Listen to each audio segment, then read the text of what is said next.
Your Honor, we're before the report. I don't think I ever formally called the case. Heather called me on that one. So I don't think I got your appearances on the Arnold matter. I'm sorry, put on the record. Say my name. Names first. Counsel. Good afternoon, Your Honor, please. Mr. Arnold, please you name the record. Gene Arnold. Thank you, sir. ARNOLD. Thank you. Go ahead, counsel. Your Honor, I think this is Mr. Arnold, this is a decision to be. Thank you. All right. So, Mr. Meadow, raise your right hand. Swear or affirm, tell the truth, the whole truth, nothing but the truth today? Yes. All right. Mr. Muhammad, your witness? Good afternoon, sir.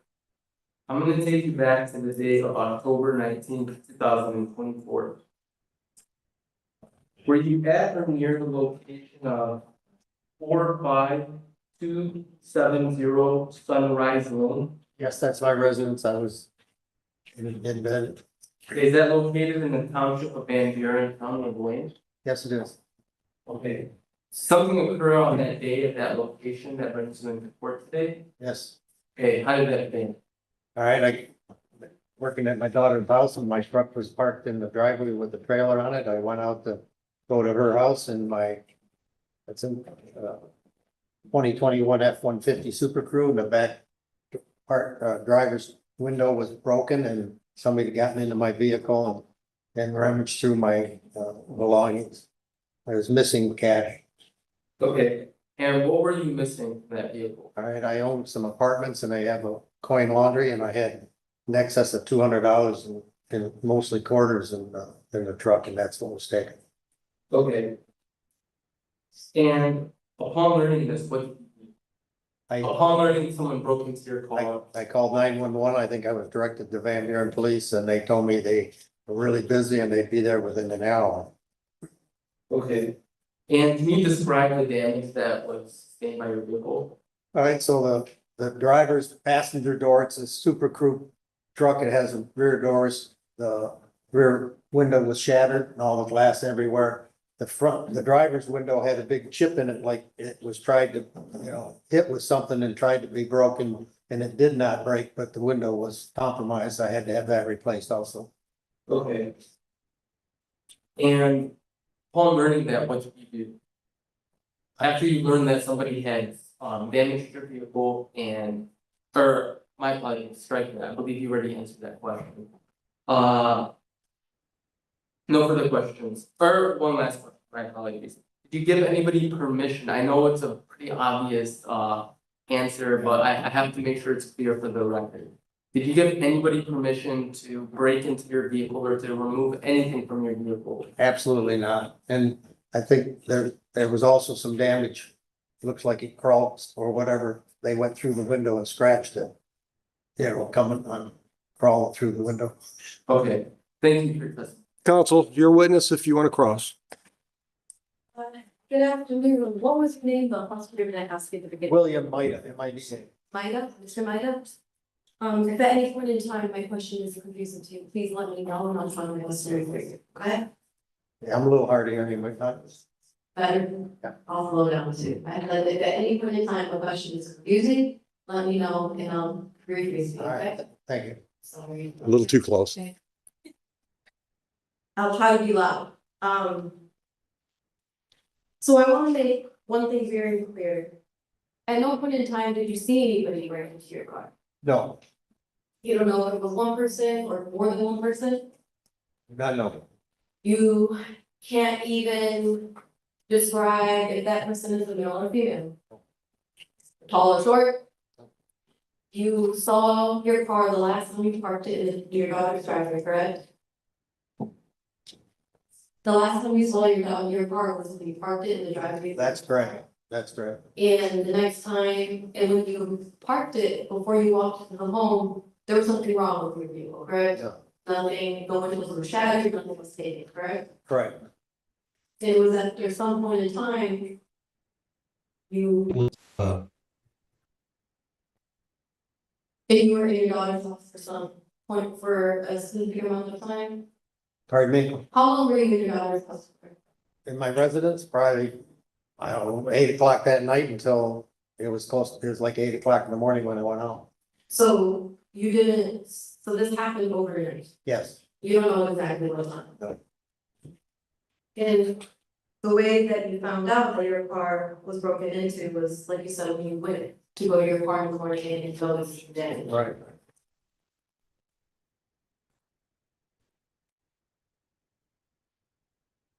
No further questions. Mr. Mohammed, any redirect? Okay. Mr. Muddy, you can step down, watch your step on that ramp. Thank you, sir. You're welcome. Next witness, Mr. Mohammed. Sure, yeah, Well, we need your permission. yeah, go. All on, please. Judge, the second witness, we'll call Brenda O'Neill. O'Neill?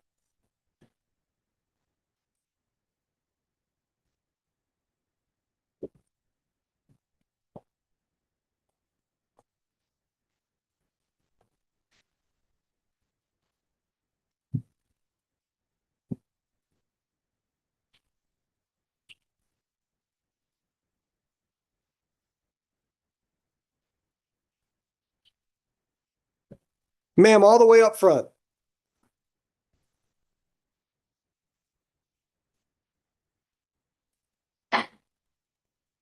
Keep coming, all the way. Yep. Raise your right hand for me. Do you swear affirm tell the truth, all the truth, nothing but the truth today? Yes. Watch your step on this ramp right here. It'll trip you if you're not ready for it, and have a seat in that chair. Ma'am, settle into that chair, please. State your name and spell your last name. Brenda O'Neill, all the capital N-E-A. Thank you, ma'am. Thank you, Ms. O'Neill. I'm gonna take you back to the date of October 19, 2024. Were you at or near the location of 45497 Lilac? Lane, yes, I'm sorry, Lilac Lane, Lilac Lane. Is that located in the township of Van Buren, yes, county of Wayne? yes, Okay, and what took you to that location? Why were you at or near that location? that's my home. Okay, and did something occur at that location or near that location on that day that brings you to the court today? Yes, Okay, how did that begin? how did it work to you? How did it begin? What brings you into court today? What happened at that location? Well, it was early in the morning and my, Okay, was there a light out or was it still dark? stuff. It It was was dark? early in the morning. Okay, And my, camera, blank camera, went off at a large speed, whenever it says this new movement. And it went off. okay, And I did not get up, I just looked at it and didn't go into the, normally I do, for whatever reason. I did not, look at it. okay, and what did you do when you saw that? Well, when I did follow my day, I remembered it went off last night, so let me look and see what it had, or whatever, that's normally what I do. And that's when I saw a guy walking down our drive, towards the front door. He stopped at the door, he went towards the driveway to my car, and you actually hear the car door opening and closing. And my headset's missing. Okay, so after watching that, did you approach the vehicle? No. No, because again, I didn't wake up to go out when I heard it go Yeah, off. after you watched the video. Did I look at the car and it's. At some point, did you go up to your Yes. vehicle? Yes. Okay, and what did you observe?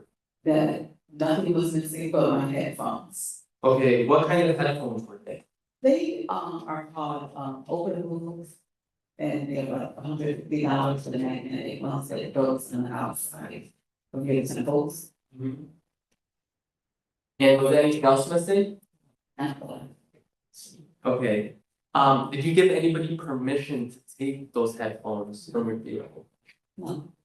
Okay, now when you discovered those headphones were missing, what did you do?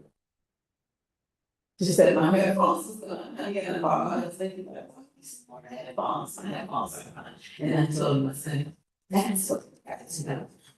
Because I'm on the road working, so there's a lot of stuff in my car. Driving in a lot of tools in it. Yeah, but for the headphones. Okay, one moment.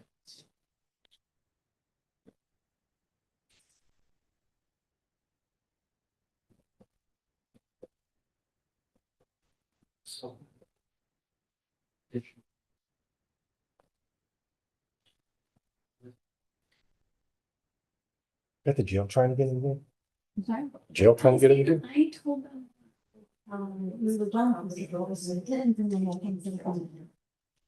Okay, Oh, I got you. It's not Mr. Kelly, just wanted to talk. Sorry. you still have that opportunity. Okay, Judge, I believe this line of questioning is gonna reflect an additional count, and I think that additional count is breaking and entering into this individual's vehicle. For some reason, I didn't anticipate this additional charge. But if the testimony is gonna reflect breaking and entering into an additional vehicle, then I would be planning to add that. I know this is very late and it's not something that is done during the exam, but it's just what happened. Well, let's do this. Let's see if the evidence leads you there, and then if there's an objection, we'll deal with it then. Ma'am, this vehicle that the headphones were removed from what exactly? It was a couple. It's a phone, it's, Okay, because we can't hold our phones down. So I want to hold the phone on the things, so I'll take my headphones off of the neck and put them in one. okay, and was that cup holder that was inside of your vehicle? Yes, Okay, can you describe your vehicle? this is Mercedes, 20. I want to say it's 2013 Mercedes, You know what kind of Mercedes? GLC. Okay, so it's an SUV? It's, Okay, and did you give anybody permission to enter into that vehicle? Okay. Did you call the police? Like, that's a meeting, right? It was. Rephrase. Judge, it doesn't ask for a yes or no. It's a yes or no question, so I just don't see what. I'm asking for a yes or no. Did you call the police? It's yes or no. What's the leading? The leading is, Your Honor, it's a leading objection as well as ask and answer. You already asked her, what did she do after she found out? She said she called her husband. So this question has two objections, ask and answer, and it is leading. Asking her an open-ended question, which is the purpose of what an open, non-leading question is the right format that you should see. Well, let's deal with the asked and answered first. Because I never asked the question of, you contacted the police. I think that's a very straightforward question. Did you contact, yes or no? Also, leading leads to if I'm inferring something.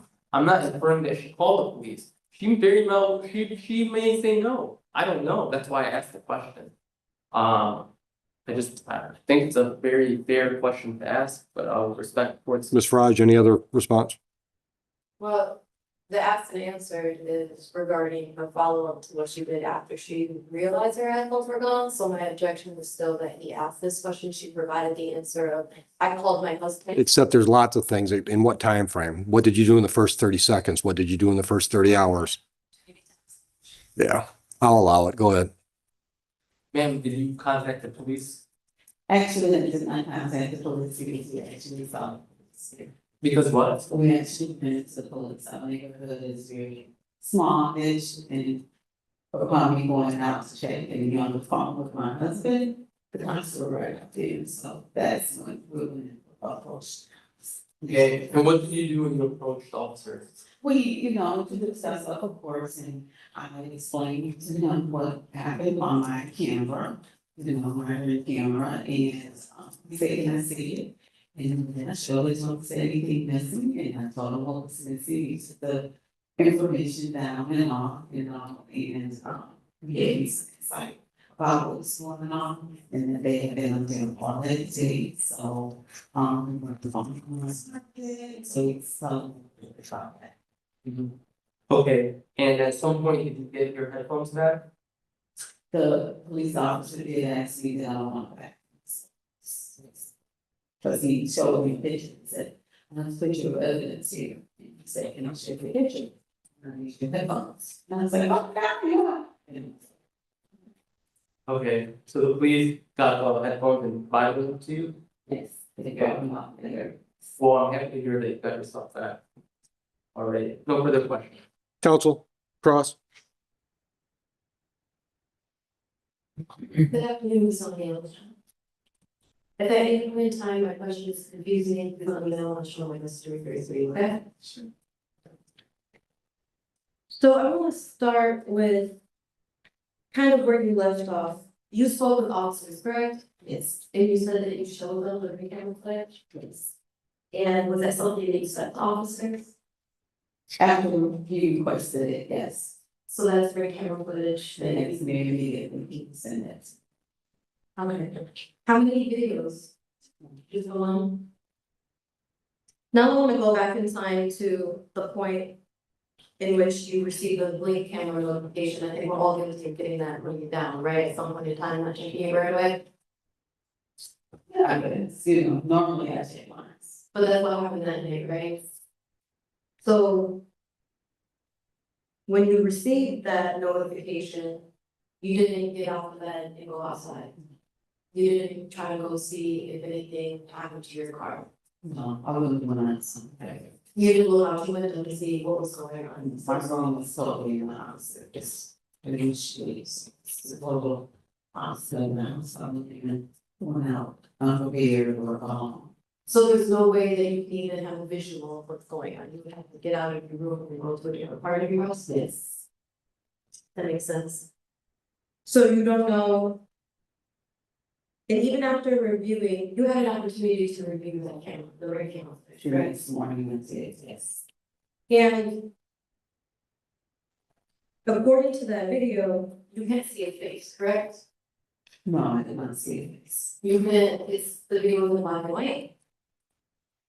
It was the red, yes, because it was dark and there's no street lights out there, and my porch lights wasn't on, so it was just grayish light.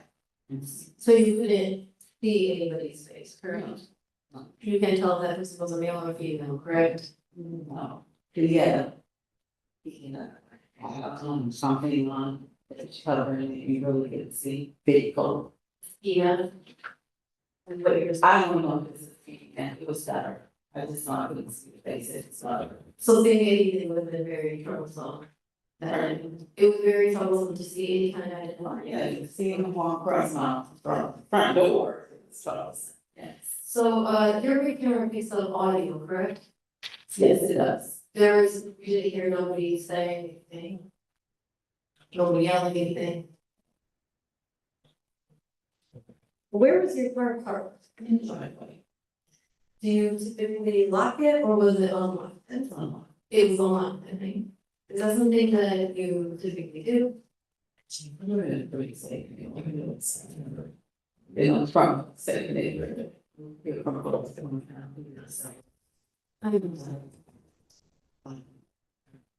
Yeah, I understand. So there was no damage that was done to your car in order to get into it, correct? No broken windows, no scratches on your car. The only thing that was saving you was your headphones. And you were able to get those back at the end of the day. Thank you. Mr. Mohammed. Any redirect? Very, very brief. Go ahead. Well, you indicated that, I think the question was whether or not you could see the defendant's face. And was it obstructed by anything? It was covered, so. You just don't know what it was covered with. Right. Okay. I'm gonna do what I do, all I know is it's so. Okay. Was there any other noticeable features, any items that stuck out to you? No, the only thing that really stood out is the heavy, so it's cold, because it wasn't really cold in his wall. He has a peculiar wall. Uh-huh. It's just a different wall. That of an older person? Rather, Well, Hold on, ma'am, hold on. They got to earn their money. There was an objection. What was the objection? Response. She's testifying to personal knowledge, but it's just an opinion. Let's just rephrase the question. You said you thought it was an older person. Why? Okay. All right, no further questions. Recross. Very briefly.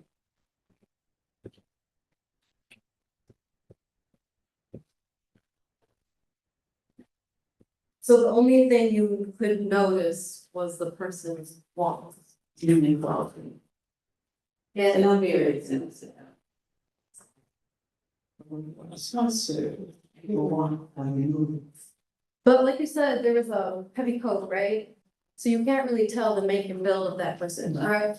right. And people walk differently all the time, right? So you say yes, it's sort of, yes. And again, you didn't see a person's face, right? Look at it. Okay, ma'am, you can step down. Watch your step on that ramp, please. It will trip you.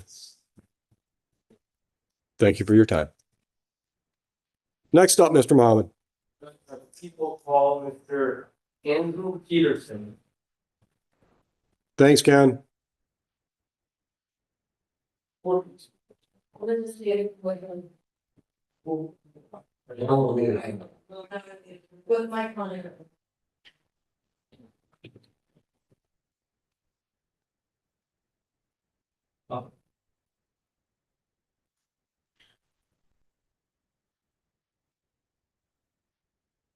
Sir, all the way up front.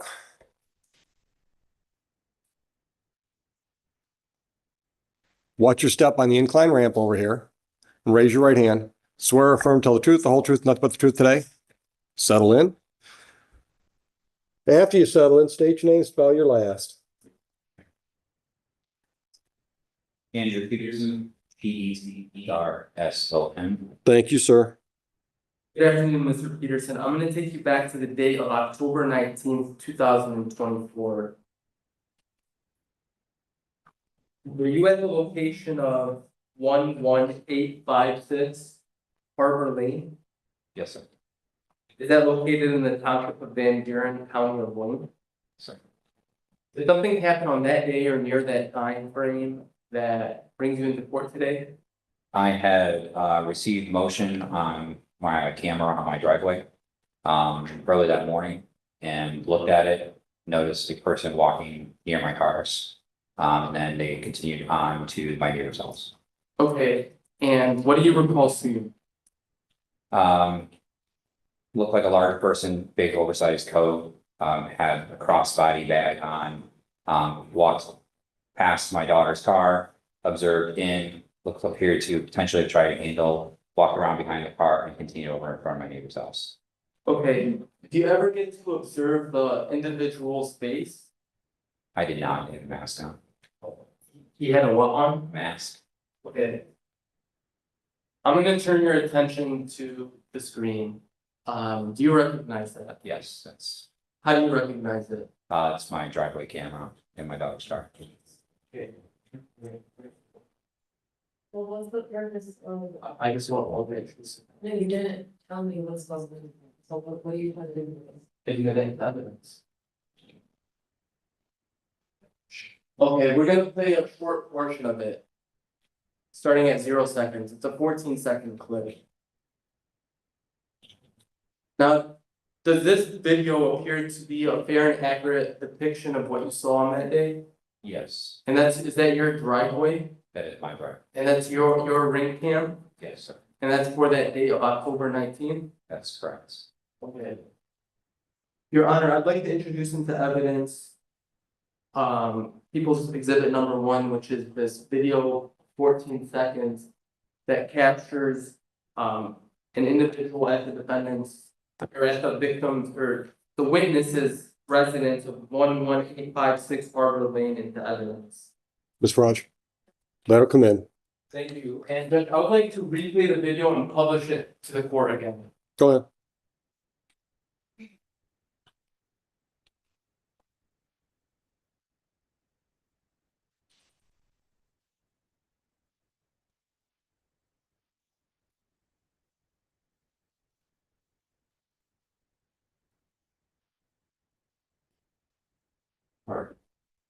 And after you saw that, what did you do? I immediately, I got the notification. At that moment, realized that it was the time of day it was, and it was not my child leaving. So I looked at the camera, saw the footage, saw the person, immediately got up, looked out the blinds to see if there are any vehicles in front of my home. Did not observe anything in my street, and then I exited my home to observe and see if I could see a person walking to any of my other neighbors' homes, crossing the street, that kind of thing, to observe and report. But say after about 10 minutes, I never saw anybody from my driveway. Okay, and what did you do next? Then I throughout the day, I had checked with my neighbor to see if they had any footage, and then I observed and gave the officer my video when they were taking out the reports later that day. Okay, and did you give anyone permission to open your vehicle? I did not. Is that your vehicle, that black vehicle? That is my daughter's vehicle. Your daughter's vehicle? Who's the owner of that vehicle? She is the registered. Okay. Do you know if she gave anyone permission? She would not. Objection, regulation. It's speculative. I disagree, but I wasn't It's the okay. You get to do that. judge. He's testifying to. You don't get to argue with me. You can disagree, but you don't get to argue with me. I sustain the objection. Let's move on. No further questions. Ms. Farage, Good afternoon, Mr. Peterson. At any point in time, a question of mine is confusing, please let me know, and I'll try to answer your question. So I kind of want to take you back to the point in time in which you received a notification that there was movement outside of your home. You gotta say yes or no. Sorry, yes. No, you don't apologize. You said that after you received that notification, you realized that it was too late for anyone of your, for it to be anyone of your children inside, right? Too early, yes. Too early. Yes. So after you received that notification, how long before you went to the window to look through the blinds? It was roughly 10 seconds. I was outside on my driveway at 4:08. And what time? That's at 4:07. Is there a time with them? Yep, Yes. 4:07. Okay, and then, like you said, you didn't see anything when you looked out the window, correct? Correct. Or you didn't see cars? And it's a garbage, what I was looking for.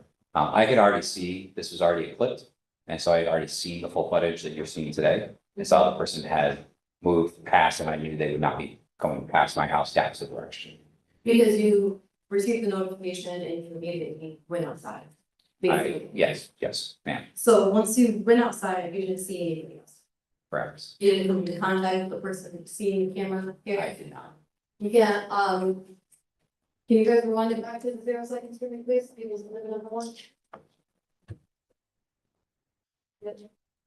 People exhibit whoever, right? Are you control of that? I am. So much.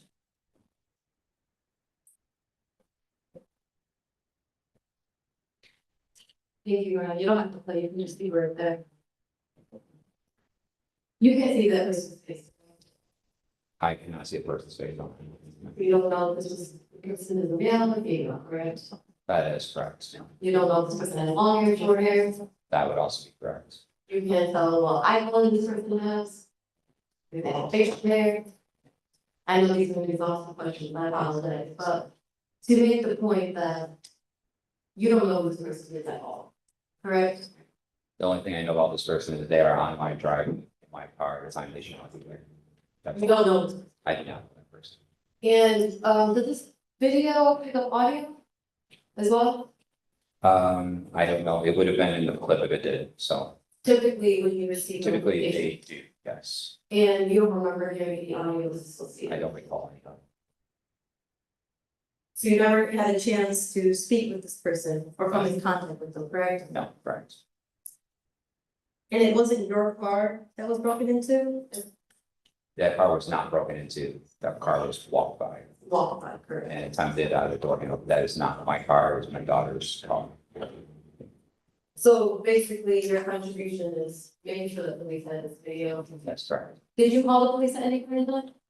Ironically, no, I did not. I don't really know why, because I know that the police called. Yeah, probably different. Thank you for the questions. any redirect, Mr. Mohammed? Okay. Sir, you can step down. Thank you for your time. Watch your step on my rant. Next witness. Officer Chad Adam.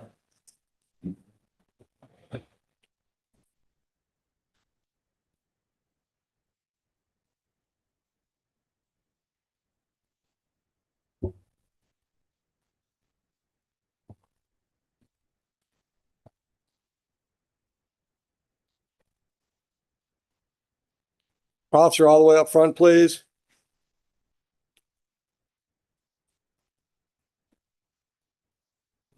Raise your right hand. Swear affirm to tell the truth, the whole truth, nothing but the truth. I do. Come on up here. Watch your step on my ramp. Settle in the chair.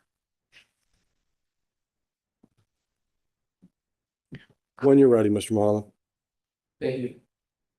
Officer Adams, can you please state your full name for the record? Officer Chad, Officer Adam, are you currently employed? I am Who's your employer? City Development Police Department, And in what capacity are you employed at? patrol off, How long have you been an officer? about 5 years. Okay. And were you employed in that capacity as an officer for Belleville on October 19th, 2024? I was. Okay, and did you work that day? I did it. Did you work that day in full uniform or modified uniform? Full uniform, Okay, were you operating a scout vehicle or were you on foot patrol? scout car, Okay, was that scout vehicle fully marked or semi-marked? fully marked. Okay, and at some point on that day, were you dispatched to the location of Thorn? Is it Thorn Street and Belleville? Thornhill? Okay, is that located in the city of Belleville, County of Wayne? It is. Okay, now why were you dispatched to that location? We were advised that there was, an individual loading up items in the vehicle. Okay, and while you were making that location, something drew your attention. Did you observe something that drew your attention? Caller advised that there was, So you don't object to hearsay? Response.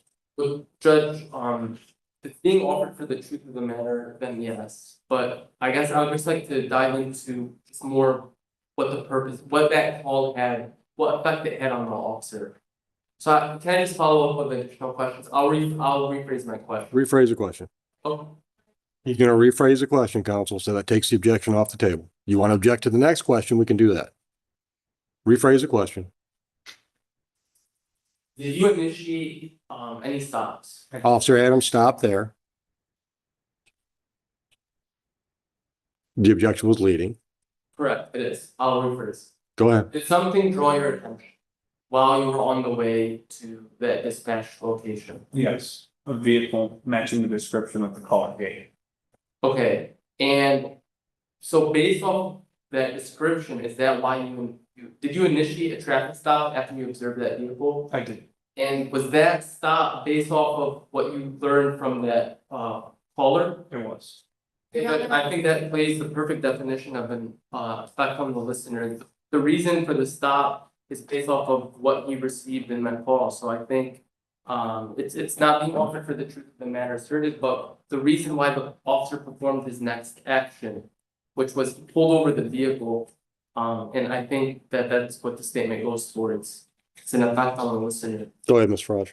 Your Honor, the objection is to hearsay as well as relevance. This is the same objections I was making at the beginning of this, before we held this preliminary examination. The officer testified to receiving dispatch call that there was breaking and entering into a home. There's been no testimony from the civilian witnesses regarding breaking and entering into a home, but to vehicles. So this is exactly the issue regarding that I was making at the beginning of this case. That the reason why the officer is there in the first place is based on information related to a case and charges that Mr.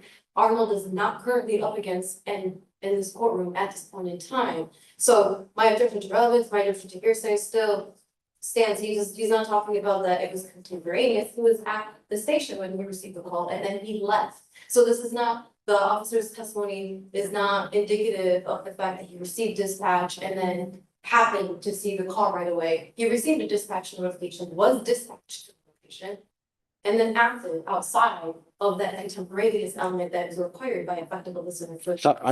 I'm not following your argument, counsel. He was dispatched to a location, he was received an identification or a description of a vehicle, correct? That's, He saw what he thought was that vehicle and he stopped that vehicle to investigate, correct? Purely relevant. well, I'm the hearsay objection, Your Honor, is both. It's not hearsay, it's dispatch. It happens every day, 1,000 times a day. A statement made by a person. You can appeal me. I love to be appealed. I've made my decision. Let's move on. Thank you, Judge. And how about relevance, Your Honor, regarding? It's purely relevant. It got him in contact with this defendant. That's relevant to what we're doing today. It's relevant. Move on. And what happened? What was that description? The description was a Honda Element, a red Honda Element with a dark blue license plate. I don't see any Honda Elements. Patrol. Okay, and What is a Honda Element? It's a hatchback kind of SUV that has a bifold rear trunk. Oh, okay. You remember the old Ford Rangers that kind of jumps? Yeah. Okay, thank you. do you recall what the color of that vehicle was? Right. And, okay. And what was the reason for that vehicle, what drew your attention to that vehicle besides being dispatched, anything else? It was really the sole vehicle leaving a one-way in and out subdivision.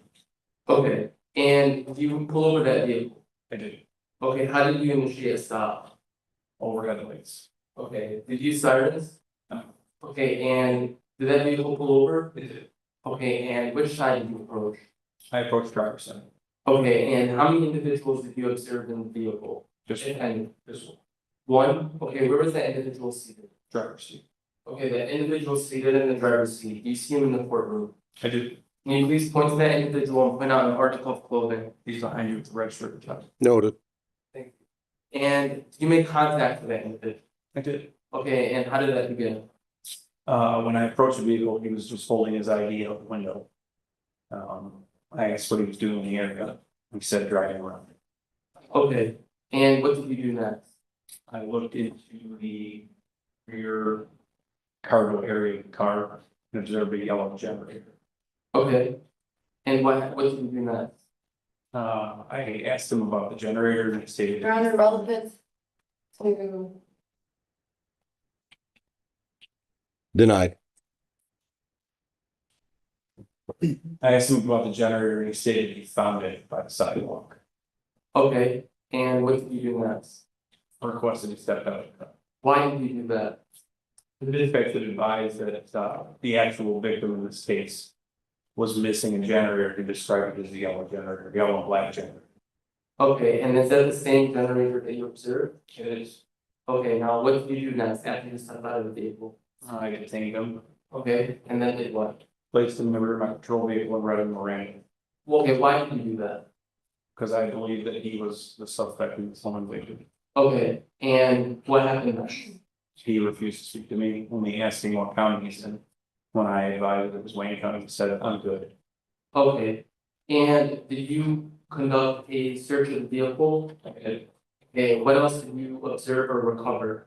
I recovered 2 yellow and black totes that were full to the brim with very high-end mechanic tools, Milwaukee brand power tools, yard equipment, weed whips, a generator. That was all in the rear cargo area of the vehicle. Once our inventory included the front portion, the passenger seat, I located very thick gauge cords for the generator, as well as a crossbody satchel style. Okay, and did you observe or recover anything else? In the front seat, there was a mask, there was a green hooded style sweatshirt.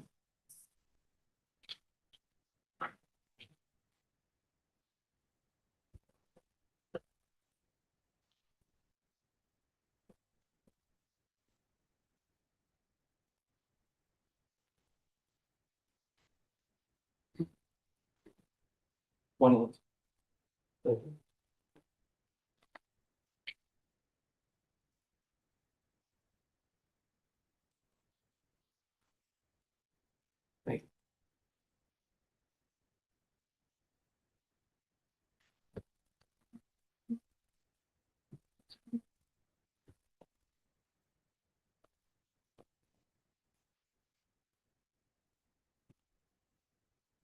Your Honor, may I approach? the Please. Proposed exhibit number 2 and 3. Please. Thank you. I've handed you what's been marked as people's exhibit number 2 and people's proposed exhibit number 3. Do you recognize those? I did. How do you recognize them? I recognize these as items that I located in the vehicle, as well as items I observed an individual wearing. Okay, and those exhibits, do they appear to be a fair and accurate depiction of what you observed on that day? There, Do they appear to be altered or manipulated in any way? No, Your Honor, at this time, the people would request to move into evidence, people's proposed exhibit number 2 and 3. Ms. Faraj, Your Honor, just an objection to foundation, he hasn't asked if he took these photos, if he was the one that put them into evidence. That which was found in the car. So these are not pictures of. that's a fair objection. Let's build some foundation if you can. Officer, did you take these photos? The photos? I did not. Okay. But these are the same these are the items that you observed. Are those the same items that you observed inside of the vehicle? Objection meeting. These are the It was, hold on, officer. It was leading, rephrase. The question, It was leading though. By definition, it was leading. So rephrase the question. the items, people propose exhibit number 2 and 3. Are those the items that you observed inside of the vehicle? Objection. It's yes or no, Judge. Which makes it leading. Yes or no does not infer answer. I'll allow it because we got to move on. Let's go. I observed these items in the vehicle. On the floorboard was the sweatshirt. Mixed in with crossbody bag was the full face covering and gloves. Solitary, family, Tlesno. I just looked at the weather, where it's gonna be 2 tenths of an inch of precipitation or whatever. Yes. I denied it. Because it might take him 2 hours to get here from West Bloomfield.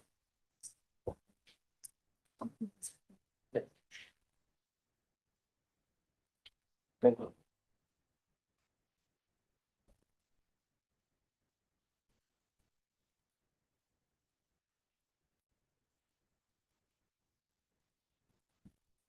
I've handed you people's proposed exhibit number 4. Do you recognize it? How do you recognize it? This is the crossbody bag that I located on the passenger. Okay, and does that appear to be a fair and accurate depiction of the item that you recovered? It is. Okay, and does that photo appear to be altered or manipulated in any way? No.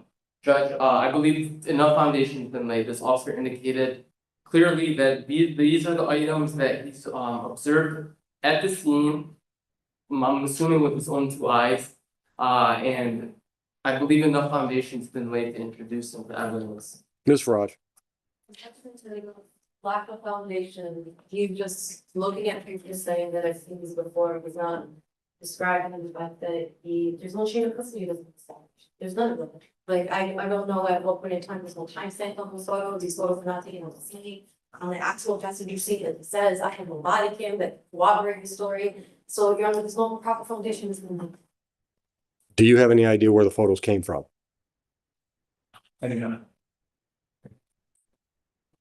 That's fair. I mean, Judge, I'll respect your decision. I mean, I gotta have some idea where the photos came from. I did not personally take these photos. That's not what I asked you. Do you have any idea where the photos came from? Okay. All right, no further questions. I took that back.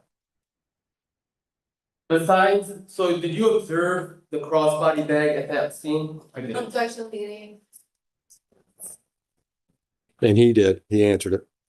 What else did you observe, if anything? I observed a unique style crossbody bag with multiple pouches. Inside of those pouches, I observed a large quantity of loose change, a pair of headphones, and a D-wall style cell phone charger. Okay. So you observed headphones and a large amount of change? I did. You know approximately how much in change? I would have no way to calculate that without sitting down, and it was a large amount of change, well, that's only a couple. Okay. More than, say, 50. Your Honor, objection to speculation at this point. It's fair though. I was gonna ask him bigger than a bread basket and that wasn't very helpful. Alright. And the individual that you observed with the ski mat with the mask that for a face cover, was he wearing this was he wearing that mask that you observed? Your Honor, At what point in time? Objection, Your Honor, he has never testified to watching any ring camera footage. I'm not asking about that. Okay, that, which is why I asked the question. Calm down, calm down. This can be a long day for all of us if you guys just calm down. Did you see anybody wearing the mask that you found in the car? At any point during your interaction, you observed, was the defendant wearing a ski mask, or when you approached him, When he handed you his ID, did he have a ski mask on? Okay, let's move on. Okay, where did you observe the ski mask? On a ring game. Okay, did you ever observe did you observe the ski mask in the vehicle? I did. Okay, where did you? Your Honor, That's yes or no. He's right. oh, what? Leading is that the ski mask? Let's just move on. You know, this is a probable cause hearing. Just let's move on. All right, it's probable cause. You're beating the horse way more than it needs to be beat. And you're objecting so much that you're losing any effectiveness with your objections. Let's move on. Go ahead, Ms. Wong. Well, I believe he answered that, the defendant wasn't wearing a ski mask at that time. That's what And I think my question was, where did you observe that ski mask in the vehicle? it's on the passenger seat. I heard it. Let's move on. And where did you observe the crossbody bag? On the passenger seat. Let's move on. You're asking your own questions.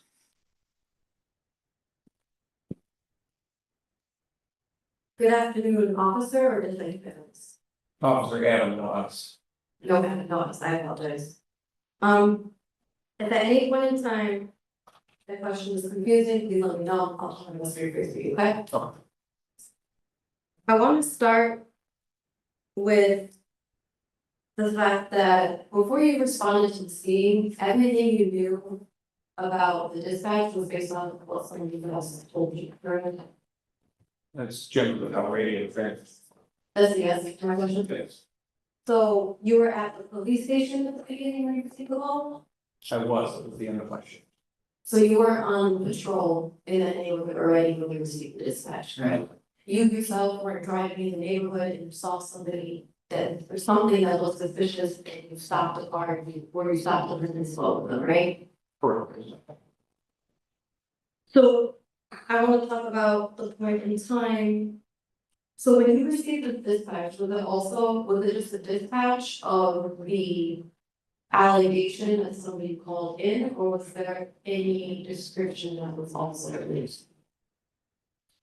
The initial dispatch call was that a neighbor observed a man carrying items out of his neighbor's garage.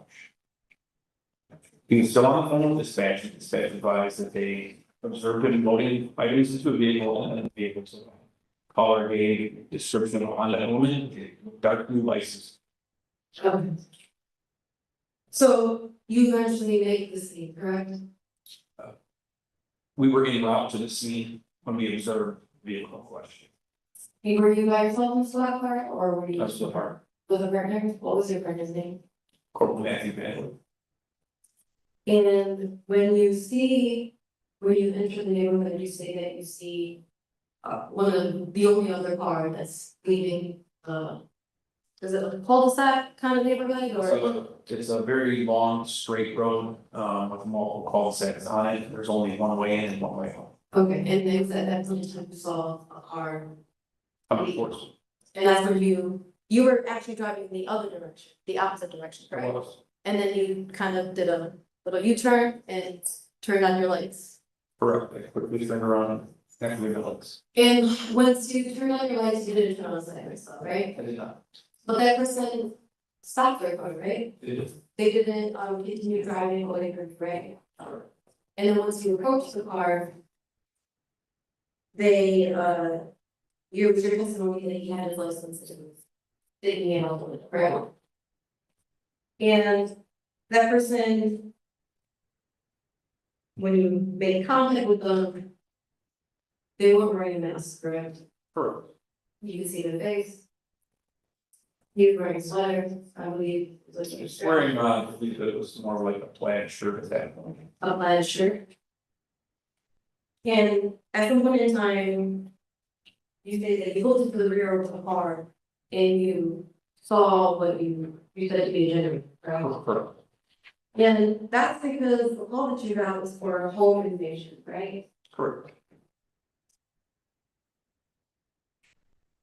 And before you had made that stop to speak with Mr. Arnold, Mr. Arnold, you didn't stop at the house that called saying that our generator is missing, somebody took it, right? That was what was related to dispatch. I didn't get there. So you didn't go speak with the victim that said that their generator was. Not up to that point. So you don't know if that was the actual thing generator. At that point in time, you never saw a picture of what that generator was. Before you saw the generator in the back of the Arnold's car. Didn't know it was a specific generator. I just knew that it was a yellow generator. In the back of the vehicle, sorry. That's fair. And before you stopped that vehicle and saw the generator, you actually don't know how that generator got into the car, do you? No, So you weren't like following, you didn't follow that car, or you weren't, what's the word? Counsel, he said he didn't know. Let's move on. Okay. You asked for the person that's sitting in the driver's seat to stop, correct? correct. And he complied with all of your requests and demands, right? Never asking why I didn't stop it, correct. He didn't pull away from you and detain him, put handcuffs on him? No.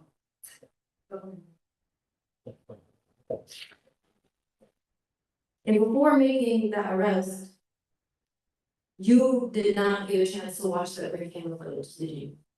No, At what point in time did you actually watch that video? approximately an hour later, I made the location of alleged meeting. And the time that you stopped the car that Mr. Arnold was in, he's not, you don't see him walking around on the sidewalks of the house, trying to open car doors, do you? No, it's right. He's driving, you don't see him walking. Counsel, you're wasting time. You're wasting time. The record's been made. He's testified to all that. I didn't observe. He's testified. He was driving one way, the car was coming the other way, he did a traffic stop, and that's where he met Mr. Arnold. So obviously, he didn't see him walking down the street. He saw him driving a car. I understand this. Then move on. Move on. So it's your testimony that you searched the car, correct? I did. And you searched the bags or the crossbody bag? I searched every storage of that car. And the thing in like the containers, correct? Yes. And in that crossbody bag, that's where you say you found items that were reported missing, correct? I'm sorry, what was that car? That were reported missing. In the rear portion of the car, there was a large amount of tools. And initially, what was reported missing was the generator. So you had no idea about headphones or change that had been. No, I'm gonna object, Judge, how's that relevant? What's the relevance? The charge that he's charged with is recording the headphone. And Oh, it's relevant that they were in his possession, but it's not relevant whether or not he was looking for them when he stopped and went through the car. How's that relevant? same fact and circumstance that provided him the problem cause that was necessary to stop Mr. Arnold is not even the charges that Mr. Arnold is brought up against for today, but he had an opportunity. It doesn't matter. It doesn't matter. Counsel, he could have been dispatched to a shooting in progress and stopped a car that matched the description and found contraband that had nothing to do with the shooting. That's not relevant. They can't only arrest people for the charge they're going to investigate. Move on. There was no identifying information related to Mr. Arnold that he found in that bag that he searched, correct? no. No further questions. Anything else? Not- Smart move. You can step down, officer. Thank you. Do the people have any other witnesses today? Judge, the only other witness would be, in regards to Officer Berry, who can essentially testify, as an offer of proof would be him testifying as to the photos that he took of the. If you want to make another stab to get them in, you better lay some more foundation. I understand. Yep, we'll call Officer Berry then. And it'll be very brief, Judge.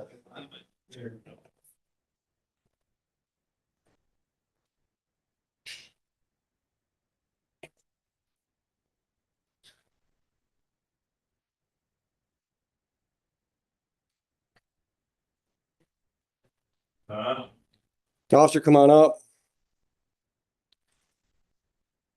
Raise your right hand, swear or affirm, tell the truth, the whole truth, nothing but the truth today. I do. Come on up, watch your step on my ramp, settle in the chair.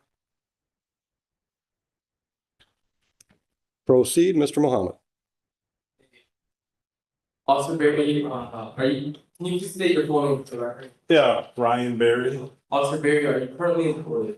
Yes, I am. What's your employer? Van Buren Township Police, And what capacity are you employed there? police officer, day shift. Okay, were you employed in that capacity as a police officer on October 19th, 2024? Yes, I will. Okay, and you worked that day by yourself or the department? By myself. Okay, did your duties on that day at some point take you to the Belleville Police Department? Yes, it did. Okay, and while you were at that location, what did you do? I was investigating a larceny from auto complaint. And I understand that they had some property that was recovered from a vehicle where someone was taken into custody. So I wanted to review what property had been taken. Okay, And not turned over already to victims. okay, and was one of those locations that you were investigating 45270 Sunrise Yes, in Van Buren Township? correct. And do you recall what the items were that you took photos of? Yeah, there was well, there was a handful, there was a lot of change from Mr. Minor's vehicle. Rough estimate, anywhere from $20 to $50 in quarters, mixed change. He also had two phone chargers. They were DeWalt phone chargers. I don't think it was red. I'm sorry, black and yellow phone chargers. Were there additional items that you took photos of? From Mr. Midas' house. No, at the Belleville. Oh, yeah, I took some photos of a digital camouflage bag, and a pair of headphones.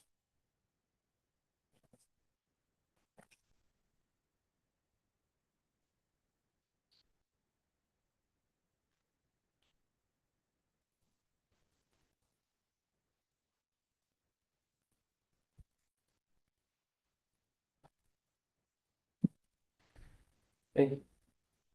Wasn't reviewed lately.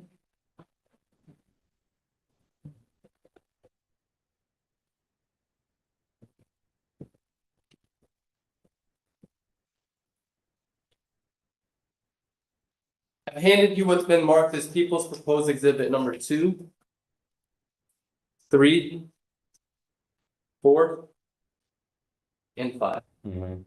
Let's start with number 2. Do you recognize it? I do, How do you recognize it? photograph this, You what? photographed it, Okay. yeah, And does that appear to be a fair and accurate depiction of the items that you took photo of? yes, Does it appear to be altered or manipulated in any way? no, Okay, Judge, the people would move into evidence, People's Proposed Exhibit number 2. Ms. Farage. That'll come in. And what is it exactly? it looks like a hat or a sea mask and a pair of gloves. Okay, Judge, I'd like to publish the report. Sure. And how about, People's Proposed Exhibit number 3? Do you recognize it? It was a sweatshirt that I found in the property, Okay, and did you take that photo of what property? of the property that I photographed at Belleville City Police. Okay, and, is that a fair and accurate depiction? Yes, Does it appear to be altered or manipulated in any way? no, Okay. The people would move into evidence, People's Proposed Exhibit number 3. Ms. Farage. Thank you. That'll I'd come in. like to draw your attention to People's Proposed Exhibit number 4. Do you recognize it? I do. How do you recognize it? It was a single strap backpack that was also in the evidence area of Belleville City Police Department.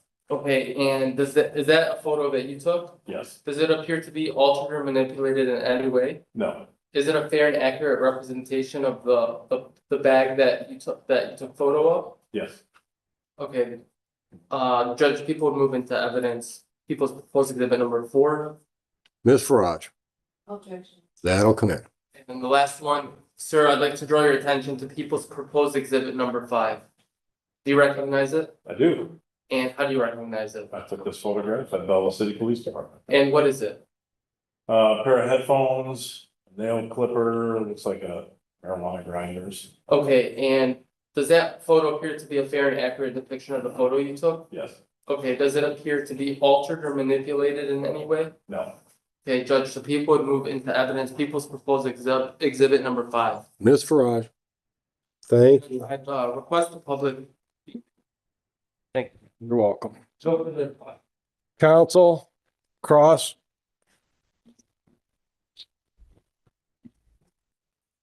Good afternoon, Officer Barry. Yes, ma'am. And any point in time, like she's using the knowledge on left your grade. Okay. So. You just, how did you come in contact with the evidence? Earlier that morning, well, I'll start from the beginning. Belleville City Police is dispatched through our dispatch on the same radio channel. Earlier that morning, while I was in roll call, I understand that they were sent on a home invasion within their jurisdiction. Where they had taken a male into custody and located a lot of stolen property. So when I started to get the call for the larceny from auto from Mr. Midas' house, I didn't exactly know at that point that this could be connected. But I started to work to see if I could find any suspect information or any cameras, and I did an area canvas. And were you able to locate any cameras? I got a camera from Mr. Peterson's home, some video clips that he provided me. And then Miss O'Neill, later in the day, while I was doing an area canvas in the neighborhood, I was notified by Lieutenant Abdullah that she had also been a victim of a larceny from auto, either that night or the earlier that morning. So when I made contact with her, I was able to get some video clip from her as well. Okay, that's great. So speaking about Miss O'Neill, you had a chance to speak with her, correct? Yes, And she was able to describe to you what she believed was taken out of her vehicle. you're right. And is, your honor, do you mind if I? No, Thank you. whatever one you need. Permission to approach the witness, yeah? Sure. I'm showing you what has been identified as people's exhibit 5. It's your testimony today that you took that photo, correct? Mhm. And when you spoke with Ms. O'Neill, she had an opportunity to describe the headphones that she lost, right? Correct. She described them as the ones that are being like over the head. Yes, Those are not really, those those are not those type ones, correct? correct. Thank you, Your Honor. He said that these are not the headphones that were described. I got you. Now, have you, I know that, Belleville and Van Buren Township work together, correct? Correct. So were you involved with the arrest or detainment or search of Mr. Arnold's personal property? No, So at what point in time did you have possession of whatever was collected off of Mr. Arnold and to have an opportunity to photograph?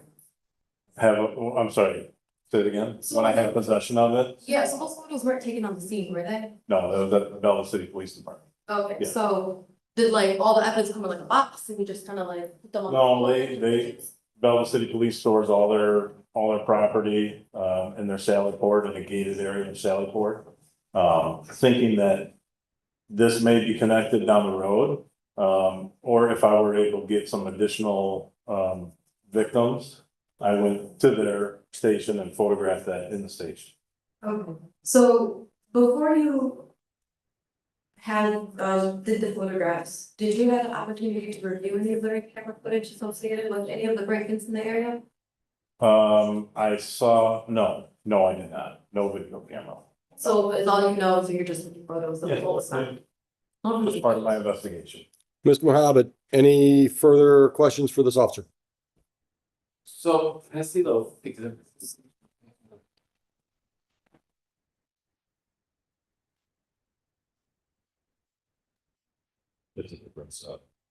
I'm sorry? There's no question that's been asked, so I have to. Yeah, ask a question. So people's proposed exhibit number 5, whose headphones are those? Couldn't tell you. Okay, did you learn whether or not, did you provide the victim with her headphones? I did. Okay, can you describe those headphones? Yeah, they're the, Hold on, just clarification. Describe the ones that you gave back to Miss O'Neill. Yes. Thank you. Yes. There were one-piece headphones, there were ones that wrap around your neck and had that band that holds on.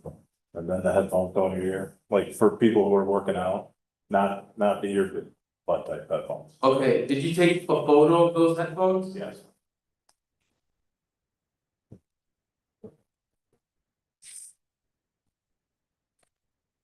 Okay. And where did you get those headphones from, the ones that you recovered and provided to the victim? In the evidence box that they had in the Sally Court of the Belleville City Police Department.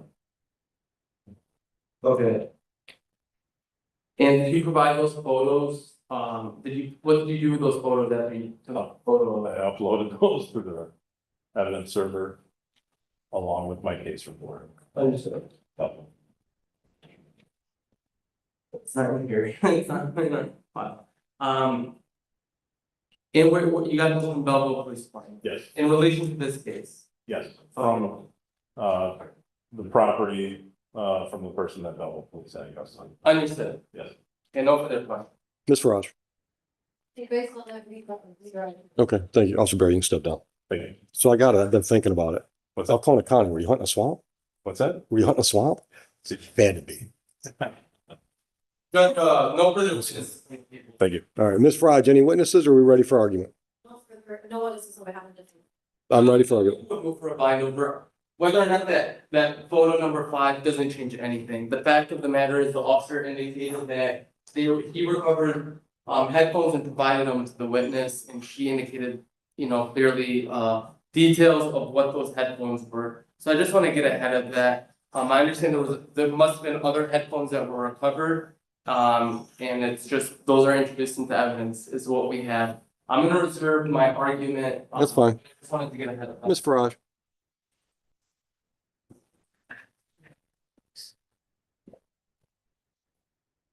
Your Honor, we ask that the court not bind over Mr. Arnold on the charges. First part of my argument, according to Michigan Court Rules of Criminal Procedure 6.110, the preliminary examination subsection probable cause, it requires that the prosecution, even in a probable cause standard, must prove that not only that an offense was committed, but that it was defined. Mr. Arnold was the person that committed this offense. No, that's not true, counsel. Probably. Not true. They don't have to prove that he was the person that committed it. That's trial. Court finds probable cause to believe that the defendant has committed an offense found by the district court and must proceed. Probable cause. You said the people have to prove that he did it. And I said, that's for trial. And we'll talk off the record, but it's offensive to me that you're going to stand there and tell me how to do probable cause hearings after 26 years on the bench. So I don't need you to explain what my job is today. You can make the arguments about how he didn't meet his burden, but please don't stand there and tell me how to do a PC. So move on. I had not meant no offense to the court when I was. Oh, I didn't think you meant it, but I found it. I don't think you meant to offend me. Okay, so. I'm just telling you that it is offensive. So just move on. There has been no testimony today of eyewitness identification. All of the 4 witnesses that have testified here today by the prosecution state that it was in fact the person on the ring camera video footage was the person that's sitting here before the court as Mr. Arnold. In fact, the first 3 civilian witnesses testified to not seeing the person's face. Mr. Arnold was able to see one of the exhibits that was admitted by the government to prove that the person's face was in fact covered. Counsel, take your time.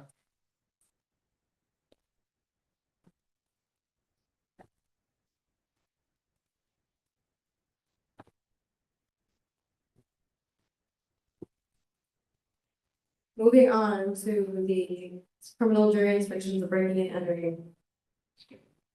Again, Your Honor, this is a specific intent crime according to the criminal jury instructions. There has been no specific intent that has been shown or demonstrated by any of the prosecution's witnesses as well as their exhibit to show that it was Mr. Arnold's intent to take the things that were described by the people whose homes or cars were broken into.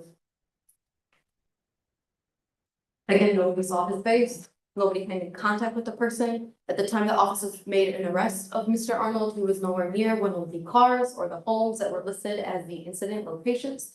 Nobody testified to hearing his voice. There was none of the evidence that that the officers testified to finding in the car that Mr. Arnold was driving can tell us exactly how those items had ended up in those cars.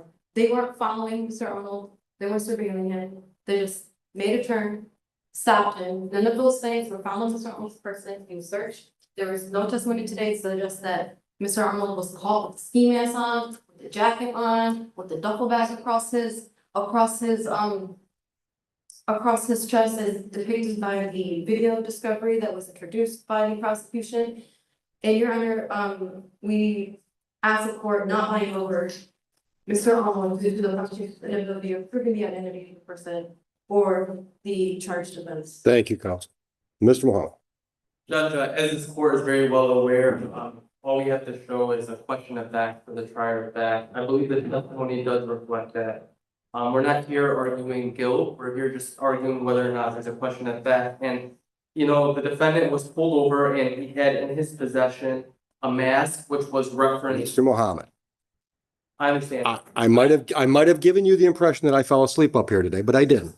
I understand. So I've been listening. I understand. And Judge, I would just argue that there's a question of fact for the trier of fact, and I think all the factors that were listed already on the record, in the totality of the circumstances reflect probable cause. Move for a binding verdict, as far. Thank you. Thank you both. I agree, it's a probable cause standard. I believe that it has been met by the people. I will bind over. AOI date is going to be December 4 at 9 a.m. Bond will be continued. We'll get Mr. Arnold a paper notice to that effect. We don't do that anymore. I keep forgetting. Thank you. But I wish you luck downtown, Mr. Arnold. Ms. Farage, come on up. Come on up.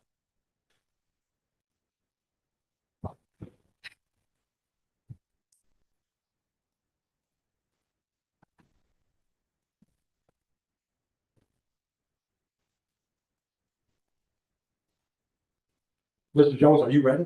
Yeah.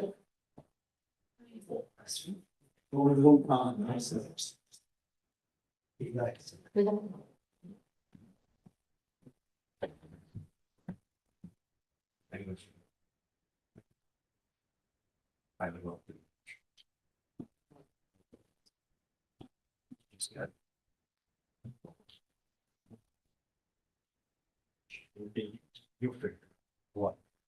3 years. It's all part of it. She's no longer. No, this is my business. Yeah. So, and you won't go. You weren't figured out what you're using it from. They've all got different styles. Pay attention. I'll catch you then. It's probable cause. Don't beat the dead. Yes. I'll dismiss the case. This was kind of a no-brainer for me. Just, I mean. I'm just trying to. I just wanted to. I'm on. Because bring it to us. And I just want you to hear. Oh, you still like the other? I didn't like to tell you. A lot of patients, a lot of repetition, especially more than you. Yeah, you heard from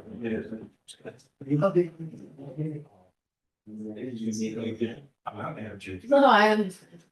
Yes, sir. Yes. Thank you. You're welcome. What do you got, Miss Mandernack?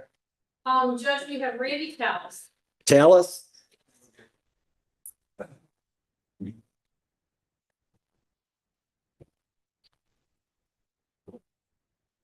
What are we doing? That is a good question. Okay. We need your infinite wisdom to help us.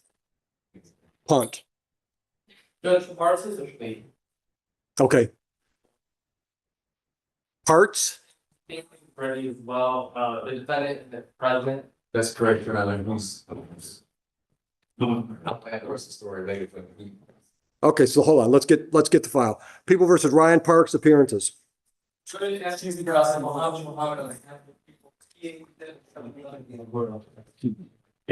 afternoon, Your Honor. Neighborhood Defender Service by John. 151 on behalf of Ms. Ryan Parks. Okay. We're bringing her out in just a minute. Thank you.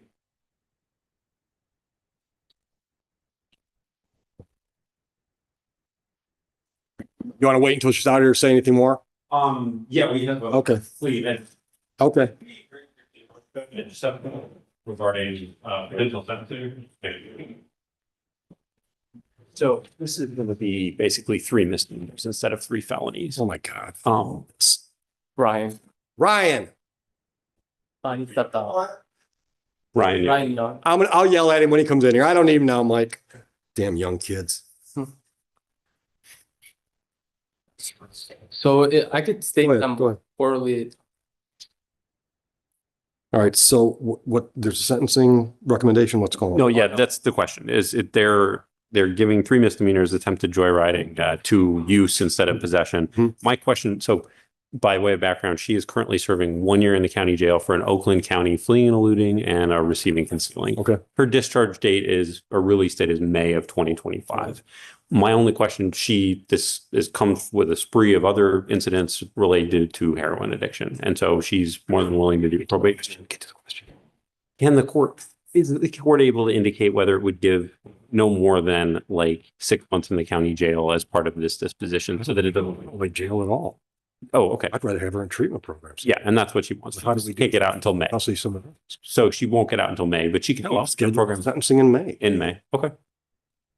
That's fine. I defer. You don't care when I sentence. I defer to you. You know No, more. I'd rather get her out of, where's she at? She's she's here, but No, I mean- she's serving for Oakland County. I'd rather get her out of, get that done and come in here and let's get her in a treatment program. That'll give you a lot of time to figure a program out. Fine. Yeah, that works. Perfect. All right, People versus Parks appearances, please. Good afternoon, Your Honor. Mohammed, I'm head of people P8771. Good afternoon, Your Honor. Neighborhood Defender Service by Jonathan Cohen, DA 6151, appearing on behalf of Ms. Ryan Parks. Present in custody. Can you figure it out? Ryan Burns. Thank you. All right, guys, put the deal on the record. So Judge, my understanding based off of my discussions with the OIC and the officers involved is they approved the plea in this case, which is reducing the both possession counts to use and the receiving concealing would be reduced to joyriding attempt. Attempt joyriding, right? Correct, counsel? That's correct, Your Honor. And that's our understanding that each of those would be a 1 year maximum in 2 years.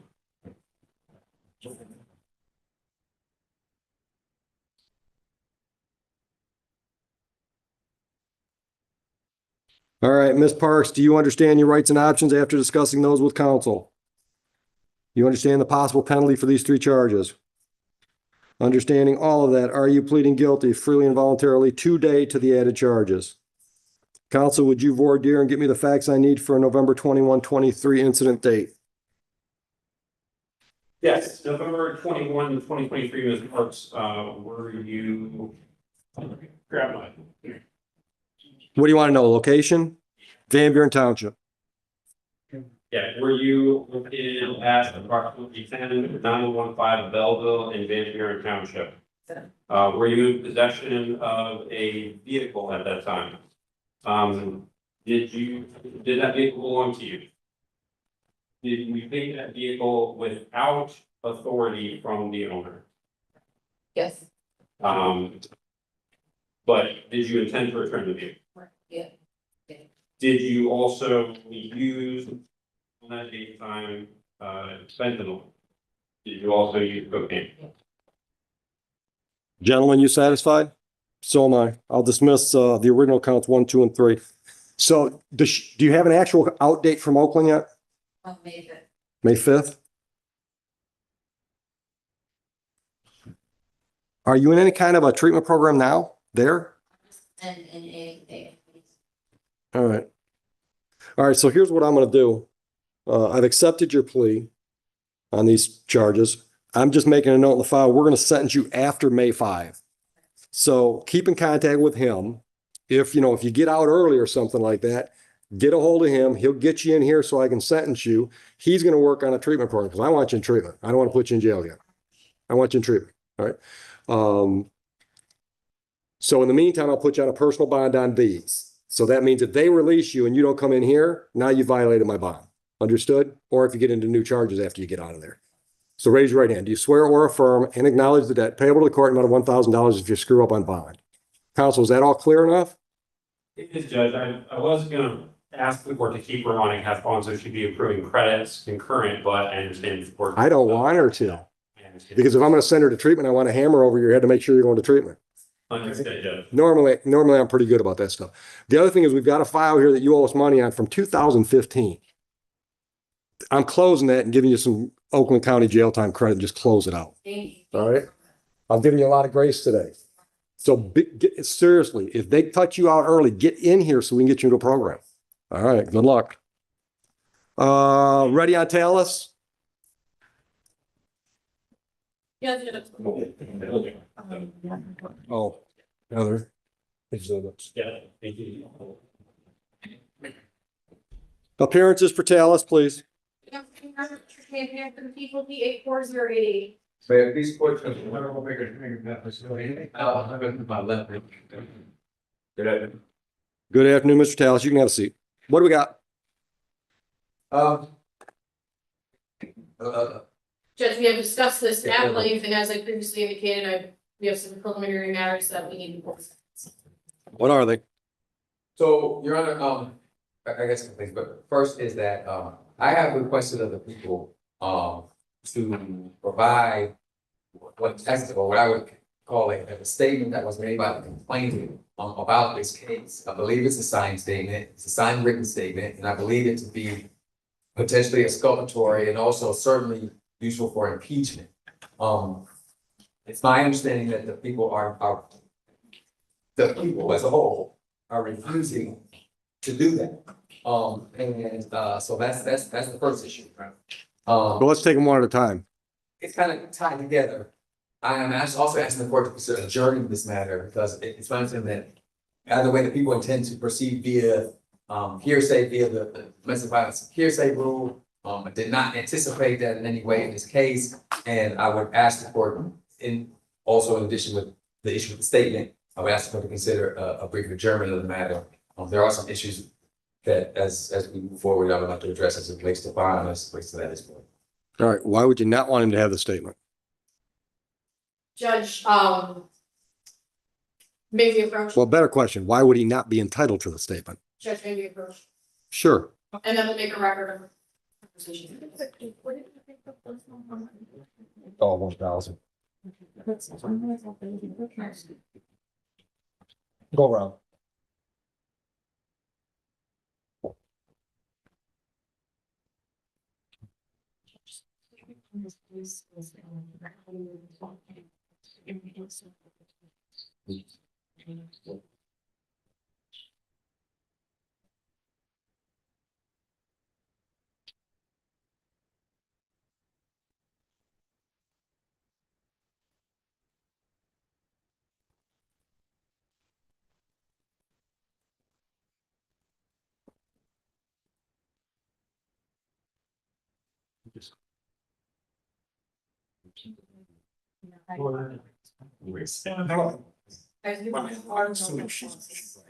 Yeah.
I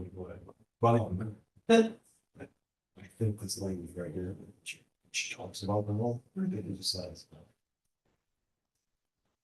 So I'm gonna order her to do this instead of she was.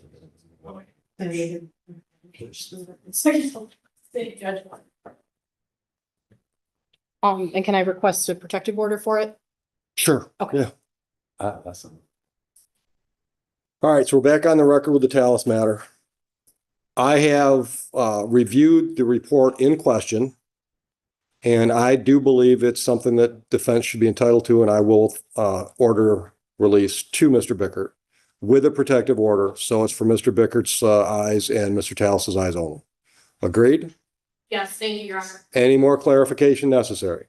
No, Your Honor. Not as to that issue. All right. Now, as to the adjournment. I'm asking the adjournment, I'm asking the court to consider, an adjournment. I was not aware of this statement until today. That's problematic. Asking the court to consider a brief adjournment and prepare for the exam. I have no objection. I do. I hate adjournments. December 23, December 30, or January 8. I asked for the soonest possible day, Your Honor, which leads kind of into the next.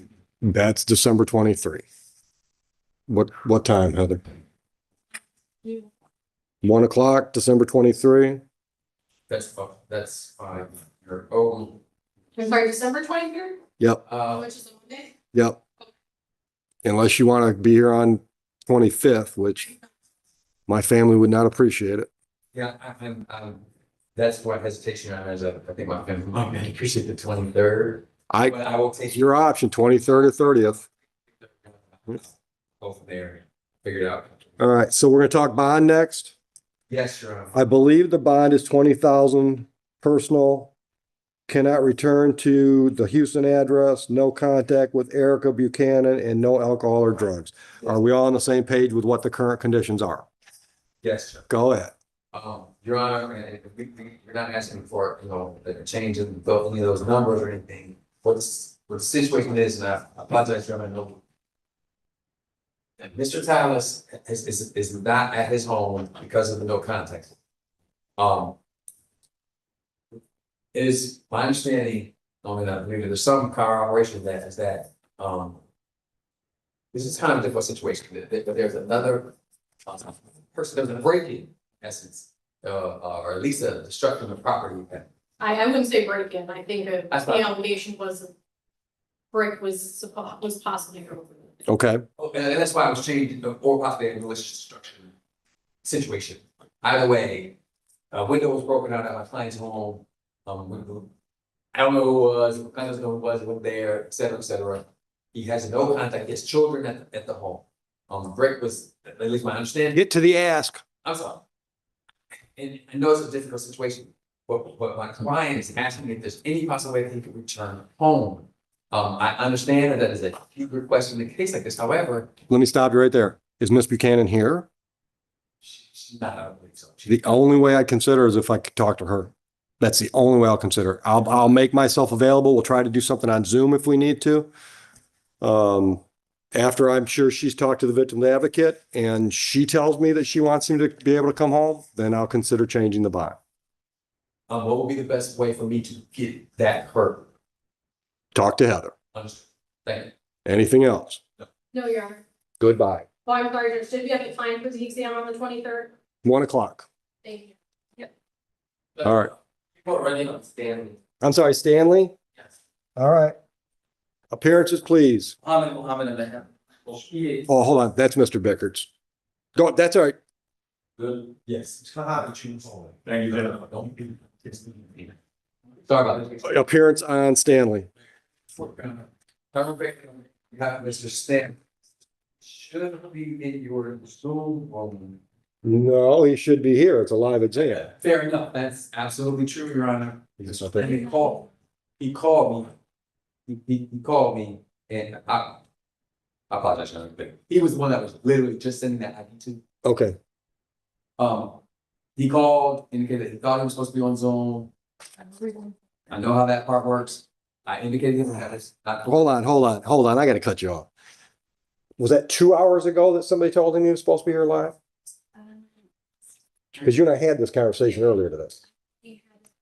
One 30. Yes. 1:30. It's 3:20 and he lives in Romulus. He could have literally walked there by now. We discussed that, because I asked, I said, it doesn't sound like with that, because he said, look, I have no right, I have no right, I have no right.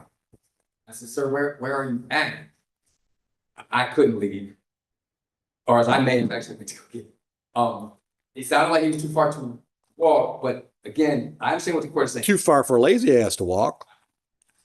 I understand what the court is saying. I did ask Mr. Stanley to stay, to kind of stay put and stay by the phone, because at the time, Your Honor, and I will admit this was an hour ago, but there was an ongoing exam. I couldn't ask the court, and I couldn't ask Mr. Muhammad, and so I just told. This ain't on you, Mr. I understand that, so I told him to hang tight. So that's He where we're didn't at. do that. That's So you can tell him I'm issuing a bench warrant today. that's where we're at. And that's that, Your Honor. Can I walk Mr. Stanley in? Sure. Do we need to do that on an exam day, or can that be any? Any day he wants to get the warrant off his back, Oh, because there's a warrant on his back. I anticipate that the court will see Mr. Stanley very, very soon. Good, because I've got a few things I'd like to share with him. Understood. So with that being said, Your Honor. Have a nice day.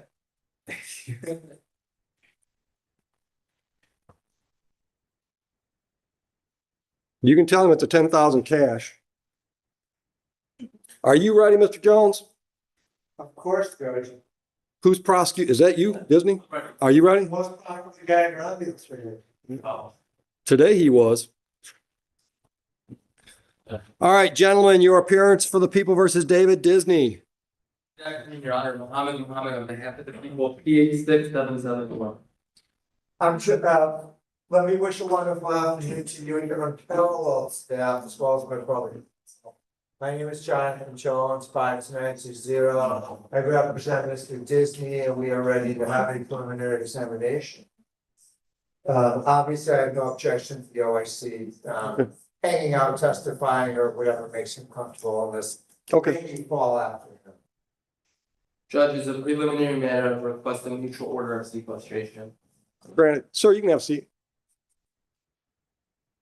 How's it going? Excellent.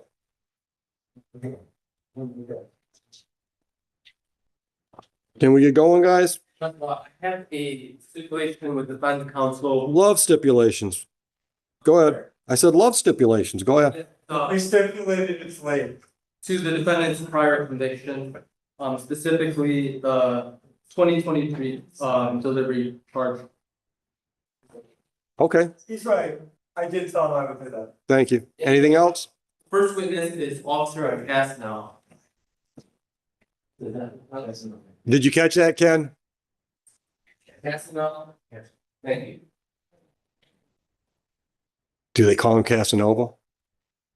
They did in his younger days. He was really what it's been. How did you get what you did? No, it's in there.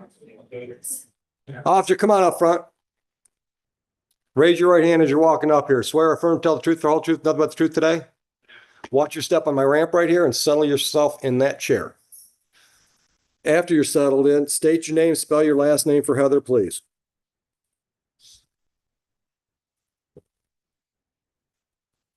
Val Tlesno, spelled AYLEKOSENOW. Say it again. Kyle Tlesno, Casno? Tlesno. Casno. Like Cas, no. Got it. Thank you. Thank you. Good afternoon, Officer Tlesno. Are you currently? Casno. Tlesno, my apologies. Officer Tlesno, are you currently employed? Yes. Who is your employer? Indian conflict, police department, Okay, and in what capacity are you employed there? police officer. Okay, and were you employed in that capacity on September 17th, 2024? Yes, Okay, did you work that date? yes. Did you work that date by yourself or with a partner? I was with myself in the vehicle, but I had other officers. Okay, and on that day of September 17th, 2024, did your duty taken at or near the location of 44911 East Horse Road? Yes, Okay, is that located in the city of Van Buren Township, yes, county of Wayne? yes. Okay, and what took you to that location? Dispatch call for a domestic violence complaint. Okay, And what did you do when you made that location? As I was approaching the location, I was met with victims. When I stepped on the vehicle, I spoke with them. Okay, and do you recall what the name of the victims were? Yes, Benny and Michelle. Okay. And do you recall, did you learn as part of your investigation why they were at that location? Yes, they're residents of the location. Okay, and did you locate a defendant shortly after at that location? And did you learn what that individual's reason for being at that location was? That's what I died at the location. Okay, and you have a discussion with Michelle Disney and Benny Disney? Correct. Okay, and what was the discussion with Michelle? Chair should hearsay if he's asking for it, shall say. And Judge, pursuant to the rules of 768.27C, I'm using the DB exception, which will let an officer testify to hearsay statements when the case stems out of a domestic violence case. Mr. Jones. We just want the record to reflect. That's, you don't have to jump, Mr. Jones. I just want the record to reflect that the two complaining witnesses were subpoenaed here last week as well, chose not to show up. Can we stipulate that? Correct, I will agree, Judge. And with that, I accept what I anticipate will be your ruling on the issue, because I know not to argue with you when you rule on such issues. Thank you, and I will allow it. Thank you. And what was that discussion with Michelle? She advised me that she was hit in the face by her son. Okay, so how did that begin? What did she tell you from the beginning? So when I pulled up on scene, there was blood coming from their face, both of them. I asked them where they came from. They said that they were struck in the face. She advised me that she was struck approximately 4 times. Then Benny advised me she was struck in the face approximately 1 time. Okay, did she They took just on the record, and if we can make a record, I object to what Benny said. It's in your line. Well, Judge, again, it's pursuant to the DD exception, 768.27C. And I'll allow it. Stipulation that Benny was Yep. supposed to be here today and last week, and he's not, but, is it correct? Correct, the victims were both subpoenaed to appear here today and have both failed to appear. But their statements to the police officer would be coming in through 76. And I'll allow it. And I'll also let Mr. Jones make his record. Understood. Okay, go ahead. And the discussion with the victim, Michelle, did you learn how this began? Yeah, it began, they were woken up, from their son, wrecking a shotgun in their kitchen. Did you learn where they were? They were in their bedroom. I'm sorry. They being Benny and Michelle? Benny and Michelle. Thank you. Thank you. Yeah, thank you for your time. Okay, and what happened? They stated, Benny and Michelle stated to me, that their son David entered the room, turned on the lights. They began arguing. After they began arguing, he pulled the blankets and the pillow away from Michelle. After this proceeded, David entered and pushed Michelle onto the ground. After pushing Michelle onto the ground, David got on top of Michelle and put his forearm to her neck area, where she stated to me that she was having difficulty breathing. Okay, now, do you recall did she ever advise you what initially woke her up? She advised to me that the wrecking of the shotgun was what initially woke her up. Okay, and then was it shortly after that, is that when the defendant entered the room, turned on the lights? Correct. Okay, and Well, Judge, I'm gonna object to that because I presume the officer wasn't there. So he probably has no personal knowledge.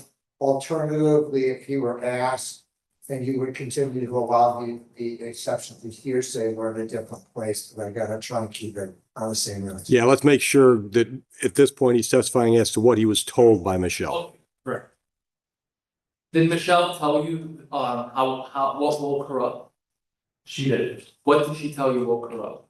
Michelle told me that the shotgun being wrapped was what woke her up. Okay, and did she tell you how she felt when she was being was she being choked? Is that what you said? The forearm was at her neck? Is that what she told you? Correct.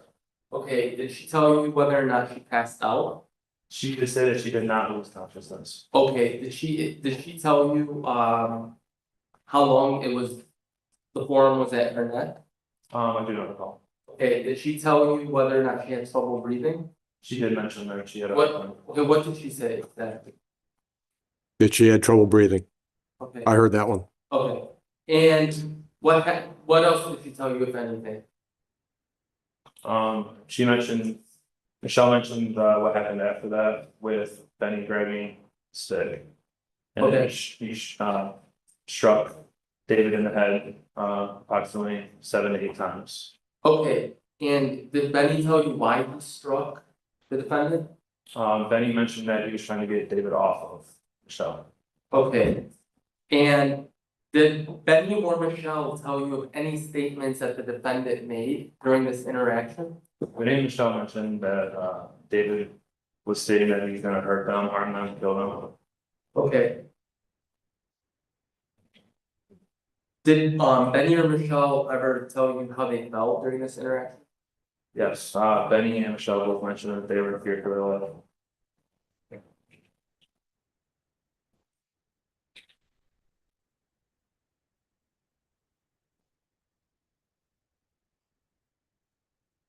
And did you observe the victims at this location? Yes. Okay.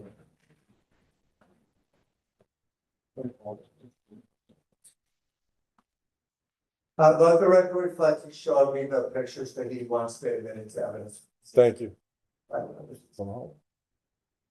Almost out there witnesses on this.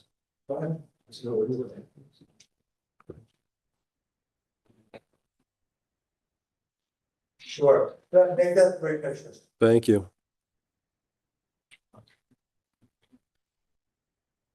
Wipe that smile off your face. Mohammed, wipe that smile off your face. I'm sorry? Wipe that smile off your face. Oh, yeah, it's hard.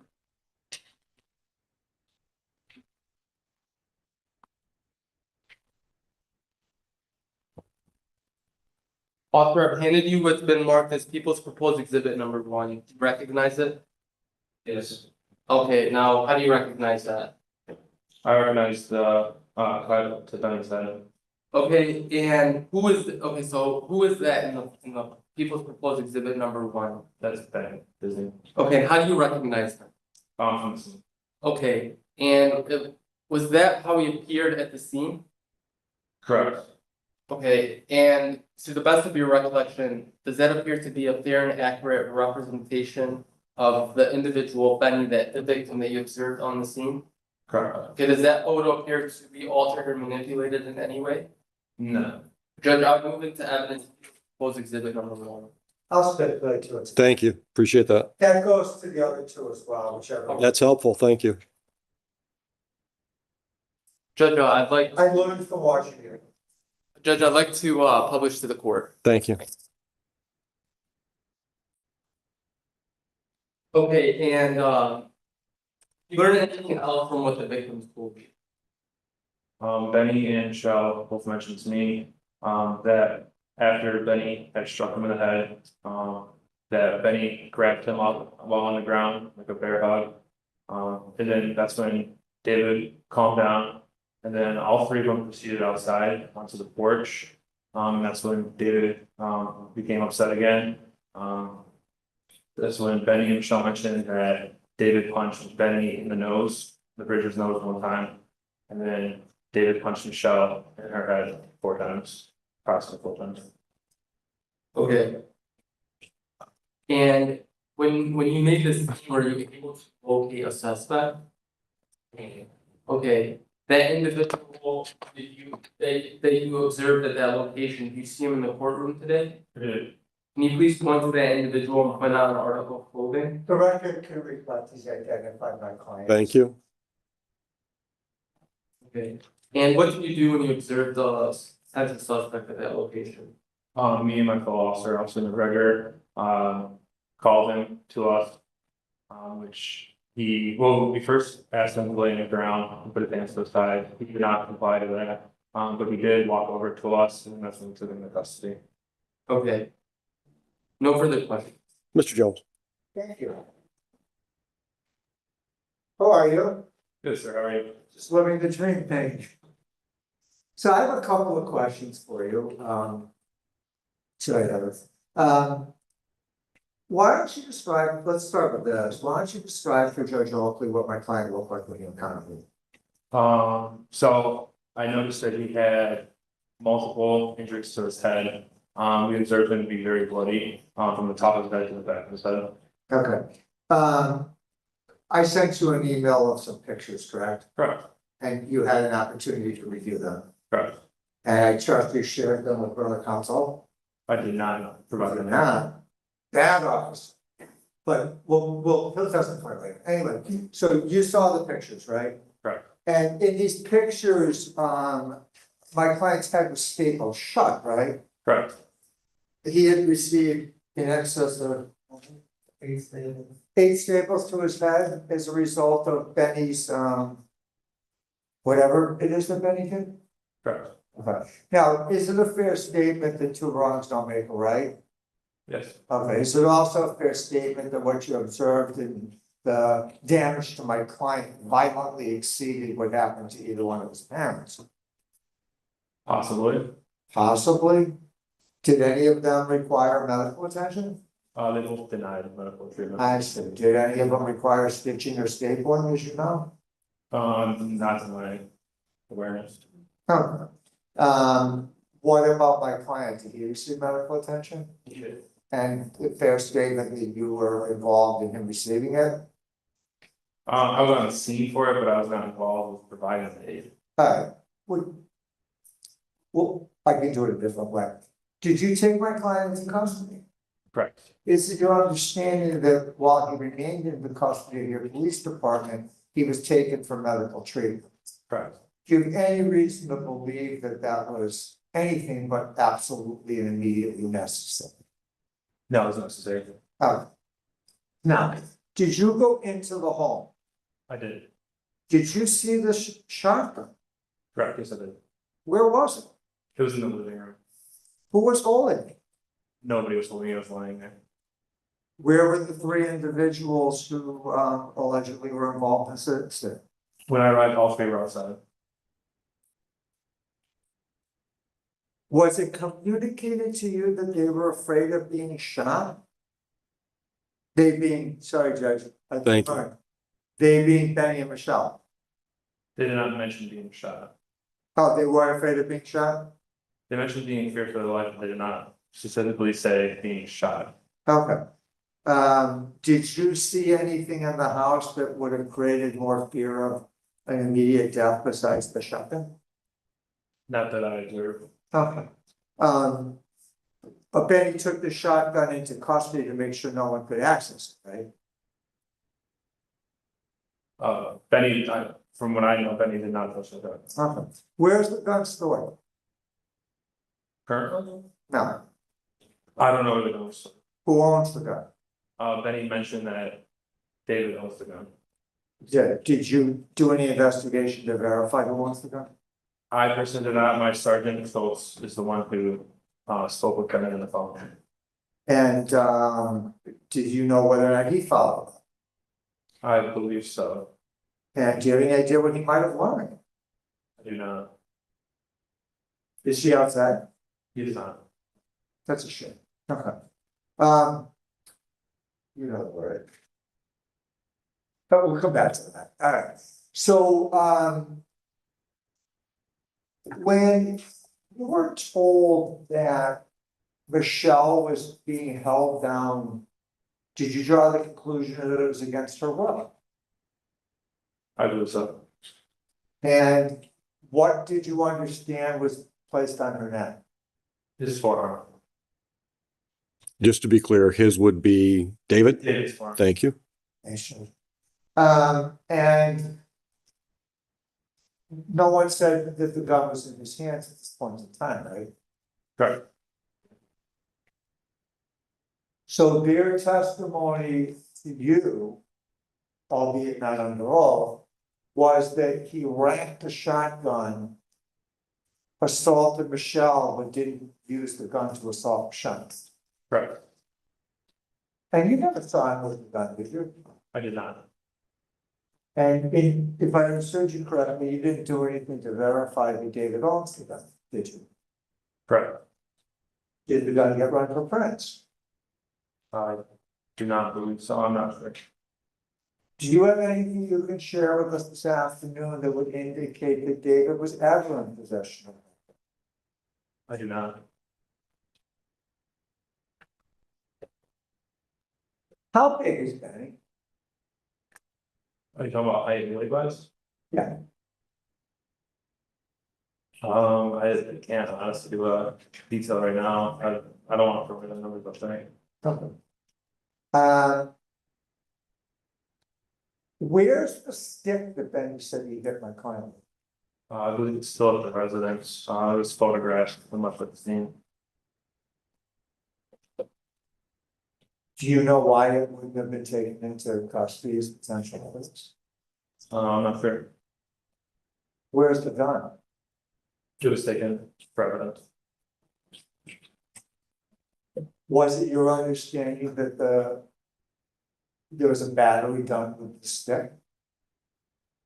Yes, And you saw this? I did. Can you describe it for us? It was a yellow, long pole, like, used as an extender for painting. I observed the end to be some kind of metal, I don't know if it was aluminum or what, but In looking at the stick, did you draw the conclusion that used as a weapon, it could do significant damage? yes, Consistent with what happened in my client's head? yes. Oh, good, thank you. Redirect. No, for the, Officer, you can step down. Watch your step. Thank you. Didn't have someone will stand. Did a nice job. Next witness. go for the witness. I'm assuming you don't have any. Well, normally that would be true. I think I wanna see if I can learn a thing or two from the OIC. Okay. That you? Okay, come on up. Okay, he was in the OIC chair, so. I just, sometimes they are, sometimes they aren't. Swear firm, tell the truth, all truth, nothing but the truth? Yes, sir. Settle in.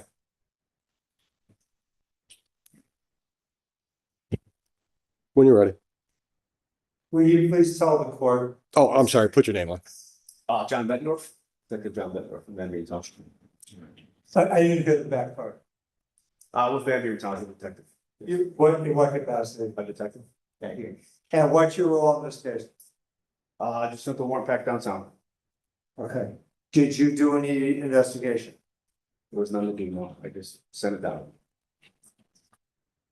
Did you review the evidence? Just in the case file, Did you ever interview any witnesses? not no, sir. Were you aware that the weapon was left at the scene? Yeah, Did a subsequent decision be made to take a look at that? no, Was anything done to determine ownership of the gun? it's in the report, registered to all, the owner is David Disney. And do you have any, did you ever, so you never went to the residence? No, sir. I got enough of this, thank you. No, You can step down, John. Thanks. I'm ready for argument, fellas.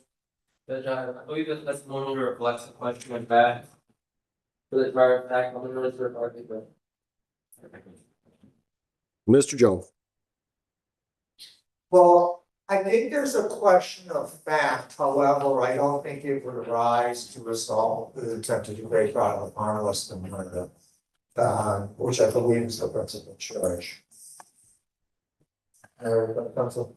Correct. Count one. Yeah, the testimony was never that there was a fear of losing consciousness or a losing of consciousness. The testimony was that he didn't seem to have the gun in his hand or that didn't cause the fear.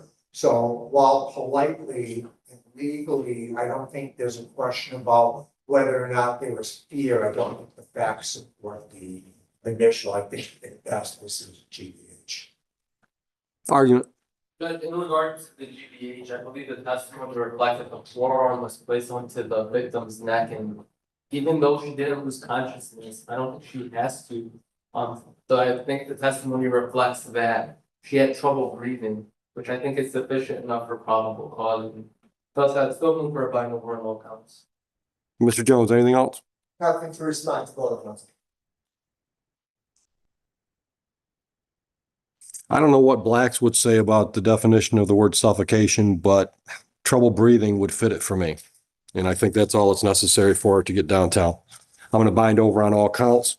AOI date will be 2 weeks from today at 9 a.m. I will wish you gentlemen luck downtown. Bond is continued, gentlemen. Yes. All right. Thank you. Thanks, Judge. Have a wonderful holiday. You as well. I have to have a word with Ms. Ortiz. Hey, Mohammed, come here. Why were you so rough on Miss Farage? What? Why'd you give Miss Farage such a hard time? What judge? I'll talk to you at a later. I'm a little, Brian. Good to see you. Did you? I haven't seen him for a while.